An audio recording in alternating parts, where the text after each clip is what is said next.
যেটা বলতেছিলাম সেটা হচ্ছে বন্ধু আবার বন্ধু একটা কথা ছিল বুঝলি, কি কথা বন্ধু? বলছিলাম তুই যখন এই গাড়িটা কিনছিলি, হ্যাঁ গাড়িটা কিনেছিলাম তো কেনার সময় তোর 5,000 টাকা শর্ট ছিল, হ্যাঁ আমি দিছিলাম। হ্যাঁ, তুই ছাড়া কে দেবে? আমার বন্ধু না তো। তারপরে তুই এই যে আইফোনটা কিনছিলি, এটা কেনার সময় তোর 2,000 টাকা শর্ট ছিল, তা ছিল, আমি দিছিলাম।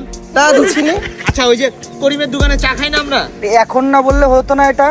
ও সরি, আচ্ছা যাই হোক একটু শোন। বল। ওই যে করিমের দোকানে চা খাই না আমরা, হ্যাঁ।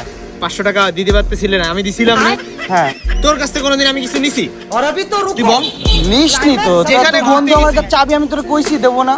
ওখানে ঘুরতে গেছি আমি, কিন্তু তোর খরচ বের করেছি কি? তা তো বিয়ার কথা করেছি। সত্যি কিনা বল। হ্যাঁ। আচ্ছা বন্ধু এবার হিসাবে আসি। হ্যাঁ, আমি জীবনে এই প্রথম তোর কাছে একটা জিনিস চাবো, তোর দিতে হবে। আসতে লাগবে। হ্যাঁ, অনলি 2 দিনের জন্য আমি একটা জায়গায় যাচ্ছি, তোর কাছে একটা জিনিস চাবো, তোর দিতেই হবে। তুই আমার বন্ধু না, তোর এটা দিতেই হবে। গাড়ি লাগবে, নিয়ে যা। আরে না, গাড়ি লাগবে বলছি আমি। তাহলে কি লাগবে বন্ধু? বন্ধু আমি যাবো হলো কক্সবাজার, বুঝলি? হ্যাঁ। তা ওই তোর গার্লফ্রেন্ডারে 2 দিনের জন্য নিয়ে যাইতাম। তো কাজ